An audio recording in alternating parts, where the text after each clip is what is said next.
வணக்கம் மகளே. இந்த வீடியோ எதை பற்றி பார்க்க போகிறோம் அப்படின்னா, லடாக்ல நடக்கக்கூடிய பஞ்சாயத்து ஜென்சி போராட்டம்னு சொல்கிறாங்க. அதாவது கடைசி வீட்டில் பிறந்த தற்கொலைகள் இருக்காங்கல்ல, அவங்க வச்சு போராட்டம். இது நடத்துனது சோனம்ன்ற ஒருத்தர் நடத்தினார், பார்த்துருப்பீங்க. ஸோ இவர் தான் மையமாக வச்சு பண்ணியிருக்காங்க. இப்போ என்னென்னா அவர் அரெஸ்ட் பண்ண போகிறாங்க. காரணம் என்ன அப்படின்னா, இவர் ஜென்சி போராட்டத்துக்கு முக்கியமான காரணமாக இருக்காரு. லடாக்ல நடந்த கலவரங்களுக்கு பிரச்சனைகள்லாம் இவர் தான் காரணம். இவர்னால 4 பேர் இறந்து போயிட்டாங்க. நோட் பண்ணிக்கோ. இங்கே ஒரு அரசியல் தலைவர் நம்ம ஊரில் திவிக தலைவர் வந்து மீட்டிங்கில் பேச வரேன்ற பேரில் 39 பேரை கொண்டு விட்டாங்க. அங்கே போராட்டம்ன்ற பேரில், அதாவது தனி மாநில அந்தஸ்து, அந்த லடாக் மாநிலத்தை லடாக் இருக்குல்ல, லடாக்கை தனி மாநில அந்தஸ்து கொடுக்கணும்னு சொல்லி போராடினவங்கள தூண்டி விட்டவர் 4 பேர் செத்து போயிட்டாங்க. இவரோட தூண்டுதல் மூலியமாக தான் போராட்டம் நடந்துச்சு. அதனால 4 பேர் இறந்துட்டாங்கன்னு சொல்லி இவர் தூக்கிட்டாங்க. இப்போ தமிழ்நாட்டில் 39 பேர் இறந்துருக்காங்க. இவர் ஹாயா ஃப்ளைட்டில் போய் வீட்டில் தூங்கி மீட்டிங் போட்டுருக்காப்புல. தெரிஞ்சுக்க, எல்லாமே என்ன நடக்குதுன்னு தெரிஞ்சுக்க. என்ஜிஓ மூலியமா இவருக்கு ஃபண்ட் வருது அப்படின்னு பேசுறாங்க. ஸோ அதை பற்றி எனக்கு வீடியோவில் பார்க்க போகிறோம். வாங்க வீடியோக்குள்ள போகிறோம்.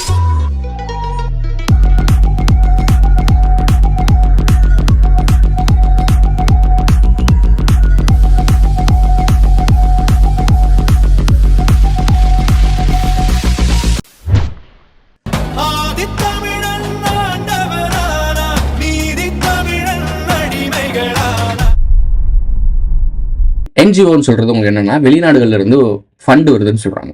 இந்த ஜென்சி போராட்டத்துக்காக இந்த சோனம்ன்றவருக்கு நிறைய வெளிநாடுகள்ல இருந்து எக்குத்தப்பான பணங்கள் வருது அப்படின்னு சொல்லி அதை நிறுத்தி தடை செய்யப்பட்டிருக்கு. இவர் தூக்கி அரெஸ்ட் பண்ண போறாங்கன்னு சொல்றாங்க. ஸோ இதான் நியூஸ், நீங்க தேடி படிச்சு பாருங்க. இப்போ யோசிச்சு பாருங்க, தமிழ்நாட்டில் பாலாக்கு எங்கிருந்து பணம் வருதுன்னு ஒரு கேள்வி வந்துச்சா? அதே மாதிரி ஹர்ஷா சாயின்றவனுக்கு எங்கேருந்து பணம் வருதுன்னு கேள்விப்பட்டோமா?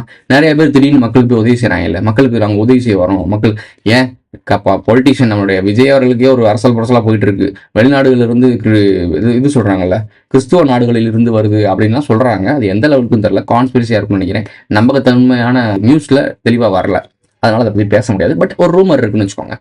பட் இந்த மாதிரி வெளிநாடுகள்ல இருந்து ஃபண்ட் வருது. இது பேர் இருக்காருல்ல, நாம் தமிழர் கட்சிக்கு வெளிநாட்டுல இருந்து ஃபண்ட் வருதுன்றாங்கல்ல.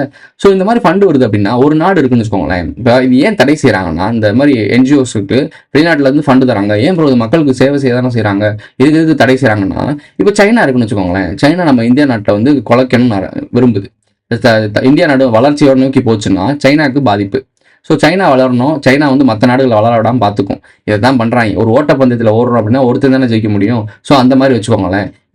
அதான் மேட்ரே. நம்ம ஸ்கூல் படிக்கும்போது எப்படி பழகி கொடுக்குறாங்க, 100 மார்க் எடுத்து ஃபர்ஸ்ட் ரேங்க் எடுக்கிறவங்க தான் பெரிய ஆளுன்னு சொல்லுவாங்க, புத்திசாலின்னு சொல்லுவாங்க. எனக்கு வந்து ஃபர்ஸ்ட் ரேங்க் எடுக்கிறது தற்குறி, இருக்கிறதே மிகப்பெரிய தற்குறி. ஏன்னா 1ஆம் நம்பர் அடிமை அவன். ஸோ அவனை கேள்வி கேட்கக்கூடாது. லாஸ்ட் பெஞ்ச் இருக்கவன தற்குறின்னு சொல்லுவாங்க. அவன் தான் எவனுக்கு அடங்காமல் சுயமா இருக்க ஒரு ஆள். ஸோ இதான், இது ப்ராக்டிக்கலாகவே தப்பாக நம்ம கைட் பண்ணப்பட்டிருக்கோம். இப்போ நீங்கள் யோசிச்சு பாருங்க. இப்போ சைனாக்காரன் வந்து தமிழ் நிறையா கற்றுக்கிட்டு இருக்கான். சவுத் இந்தியா தான் இந்தியன் ஓஷனுக்கு மெயின் இடத்துல இருக்கு. இப்போ சைனாக்காரன் காசு கொடுத்து, சைனா நம்ம மாதிரி பாரிசாலன் மாதிரி ஆட்கள் இருக்காங்கல்ல, அவங்களுக்குலாம் ஃபண்டு பண்ணி நீ ஒரு இயக்கத்தை உருவாக்கு, உங்கள் ஆளுங்கட்சிக்கு எதிராக செயல்படு, எதிர்கட்சிக்கு எதிராக செயல்படு, சென்ட்ரல் கவர்மெண்ட்டுக்கு எதிராக செயல்படு, உனக்கு எல்லா ஃபண்டும் நான் பண்ணுறேன் அப்படின்னு சொல்லிட்டு ஒரு கற்பனைக்காக சொல்கிறேன். சைனாக்காரங்க வந்து பாரிசாலன் மாதிரி ஆட்களுக்கெல்லாம் ஃபண்டு பண்ணுறாங்க. ஃபண்டு பண்ணி பல லெவலில் வளர வைக்கிறாங்க. மீடியாக்கள்லாம் காசு கொடுத்தா யாரை வச்சு வேணால் ப்ரொமோஷன் பண்ணுவாங்க. இப்போ நான் இருக்கேன்னு வச்சுக்கோங்களேன், நான் யூடியூப்கிட்ட காசு கொடுத்தேன்னா என் சேனலை ப்ரொமோட் பண்ணி விடுவோம். இருக்குது, அதெல்லாம் இருக்குது. ஸோ அதுக்குன்னு ஒரு டீம்லாம் இருக்காங்கலாம். அவங்கள்ட்ட காசு கொடுத்தோம்னா நம்ம சேனலை க்ரோ பண்ணி விட்ருவாங்க, லைக் போட விட்ருவாங்க. இன்ஸ்டாகிராமில் சாதனை படைத்தார் டிவிக தலைவர், அதெல்லாம் அப்படி தான். ஸோ இந்த மாதிரி நிறைய லைக்ஸ் கொண்டு வந்து போலியான ஒரு புகழ் வெளிச்சத்தை கொடுக்க முடியும். ஸோ அந்த மாதிரி இப்போ பாரிசாலனை வளர்த்து விட்றாங்கன்னு வச்சுக்கோங்களேன். பாரிசாலன் மாதிரி ஒரு ஆள் தினேஷ்குமார்னு சொல்லுவோம். தினேஷ்குமார் தான் சொன்னால் சரியா இருக்கும். உங்களுக்கு பாரிசாலன் சொன்னால் கோவப்படுவீங்க. ஸோ தினேஷ்குமாருக்கு வளர்த்து விட்றாங்கன்னு வச்சுக்கோங்க. தினேஷ்குமார் வளர்ந்த நாளைக்கு நாட்டில் ஒரு பிரச்சனை, இந்த மாதிரி ஜென்சி போராட்டம் நடந்துச்சு, அந்த மாதிரி இங்கே ஜென்சியை உருவாக்கி ஒரு பெரிய ரிபலை கிரியேட் பண்ணா அப்படின்னா நாட்டுக்குள்ள பிரச்சனை வருமா இல்லையா? உள்நாட்டுக்குள் குந்தகம் விளைவிக்குமா? ஒரு கலவரமா கிரியேட் ஆகுதுல. இதுக்கு யார் காரணம்? வெளிநாட்டுலேருந்து வர ஃபண்டு. அவனோட பேச்சை கேட்டு நீ இயங்கணும். அப்போ அந்த நாட்டுக்கு இது ப்ராப்ளம் தானே. அதுக்காகத்தான் இந்த என்ஜிஓஸ்ல வந்து கவனிச்சுக்கிட்டே இருப்பாங்க. வெளிநாடுகள்லேருந்து எங்கேருந்து ஃபண்டு வருது, யார் கொடுக்குறா, அவனோட நோக்கம் என்ன, எதுக்காக இங்கே கொடுக்குறான், எல்லாத்தையும் வாட்ச் பண்ணிட்டே இருப்பானுங்க. அவனுக்கு தேவைப்படுற வரைக்கும் விட்டுருவானுங்க, தேவை இல்லைன்னா முடிச்சு விட்ருவானுங்க. இதுதான் விஷயமே. இப்படிதான் போயிட்டு இருக்கோம். 2 பேருமே ஒரே கட்டளை கீழே, அதாவது ஒரே ஒரு அஜெண்டா கீழே தான் ஒர்க் பண்ணுறானுங்க. ஆனால் 2 பேரோட வேலை என்னன்னா மாற்றி மாற்றி அடிச்சுக்கணும்.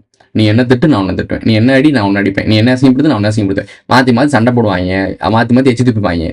ஆனால் மேலே இருக்கவன் தான் இவங்க 2 பேருக்கும் ஃபண்டு பண்ணுறாங்க. இவங்க 2 பேரும் ஆட்டி வைக்கிறதே அவன் தான். இதுதான் மெயின் ரீசன். ஸோ இதை தான் இலுமினாட்டின்னு சொல்லுவாங்க. அதுக்கு மேலே தான் நம்ம சொல்லிட்டு இருக்க கார்பரேட் சொசைட்டி, அதுக்கு மேலே அஜெண்டா குரூப்ஸு, அதுக்கு மேலே ராயல் பிளட் லைன்ஸ், அதுக்கு மேலே தான் நாகர்களுடைய இனக்கலப்பு, அதுக்கு மேல நாகர்கள். இதுதான் விஷயம். மேல படித்தட்டு இப்படி போயிட்டே இருக்கும். ஆனா அவங்களுக்கு தெரிஞ்ச வரைக்கும் இப்போ வரைக்கும் கார்பரேட், இலுமினாட்டி இது மட்டும் தான் தெரியும். அதோட நிறுத்திக்குவோம். இப்போ தமிழ்நாட்டுல திருப்பி மீண்டும் விடுதலை புலிகளோட இயக்கத்தை தூண்டி விடுவதற்காக ஒரு பெண்மணி முயற்சி பண்றாங்களாம். திருப்பி எல்டிடி மாதிரி ஒரு கேங்கை உருவாக்க ஒருத்தவங்க முயற்சி பண்றாங்களாம். நோட் பண்ணிக்கோ, அட்ரஸ் த வேர்டு. இந்த நியூஸ் படிச்சு பாரு. அந்த பெண்மணி அரெஸ்ட் பண்ணப்படுறாங்க. எல்டிடி என்ன பண்ணுச்சு இளைஞரை? தனிநாடு கோரிக்கை. தமிழ்நாட்டில் ஆல்ரெடி இருக்காங்களா தமிழ் தேசியவாதிகள்? இப்போ அவங்களுக்கு இது மாதிரி திருப்பி ஒரு எல்டிடி மாதிரி ஒரு கேங் உருவாச்சுன்னா, இந்த பாரிசால் மாதிரி கேங் உருவாகுதுல, இவங்க மாதிரி நிறைய கேங்ஸ் உருவாகும். நாளைக்கு இதெல்லாம் ஒன்னாயி ஒரு கேங்கா ஃபார்ம் ஆச்சுன்னா என்ன ஆகும் யோசிச்சு பாருங்க. எல்டிடியும் அப்படிதான் உருவாச்சு. முதல் எல்டிடி உருவாகல, அதுக்கு முன்னாடி நிறைய இயக்கங்கள் இருந்துச்சு. நிறைய இயக்கங்கள் தேவை, அவங்களுக்கு ஏற்ற மாதிரி போக ஆரம்பிச்சிட்டாங்க. தலைவன் அதாவது சரியான தலைமை இல்லாமல் ஆளாளுக்கு ஒரு பக்கம் ஓடிட்டு இருந்தாங்க. எல்டிடி தான் சரியான தலைமையை உருவாக்கி பல தலைமைகளை ஒன்று சேர்த்து பல தலைமையில எதிர்த்து சண்டை போட்டு எல்லாத்தையும் ஐக்கியமாக்குச்சு. ஒட்டுமொத்தமா நம்பர் 1 வந்தது எல்டிடி தான் வந்துச்சு. அந்த மாதிரி தமிழ்நாட்டிலையும் ஏகப்பட்ட இயக்கங்கள் இருக்கு, ஏகப்பட்ட பொலிட்டிஷியல் இயக்கங்கள் இருக்கு. இதை எல்லாத்தையும் ஓவர்டேக் பண்ணி நம்ம தினேஷ்குமார் மேல வந்தாருன்னா என்ன நடக்கும்னு யோசிச்சுப்பார். அங்க லட்சக்கணக்கான மக்கள், இங்க கோடிக்கணக்கான மக்கள் இருக்கும். அது ஒரு தீவு, இது ஒரு நாடு. புரிஞ்சுக்கோ என்ன நடக்குது ஒன்று சுத்தின்றது. நீ இன்னமும் நாங்கள் சொல்றதெல்லாம் புரிஞ்சுக்கல, இதுல இருக்க சீரியஸ்னஸ் உனக்கு புரியல அப்படின்னா ஒண்ணுமே பண்ண முடியாது. சீரியஸ்லி ஒண்ணுமே பண்ண முடியாது. விழிச்சுக்க பொழைச்சுக்க. இதோட இந்த வீடியோ முடிஞ்சிருச்சு. இந்த பிடிச்சிருந்துச்சுன்னா லைக் பண்ணுங்க, கமெண்ட் பண்ணுங்க, சப்ஸ்கிரைப் பண்ணுங்க, மறக்காம பெல் ஐக்கான ஆள் போட்டு இந்த ஃப்ரெண்ட்ஸ்லாம் ஷேர் பண்ணுங்க. உங்களுடைய கருத்துக்களை கமெண்ட்ல பதிவு செஞ்சுட்டு போங்க. சேனல்ல மெம்பர்ஸை ஆட் ஆகணும்னு நினைக்கிறீங்கன்னா ஜாயின் பட்டன் போட்டு மெம்பர்ஷிப்ல ஆட் ஆகிக்கோங்க. Super thanks. சூப்பர் ஷேர்லாம் பண்ணணும்னு இன்ட்ரெஸ்ட் மட்டும் தட்டி விடுங்க. அடுத்த ஒரு நல்ல வீடியோ சந்திக்கலாம். திங்க் பண்ணு.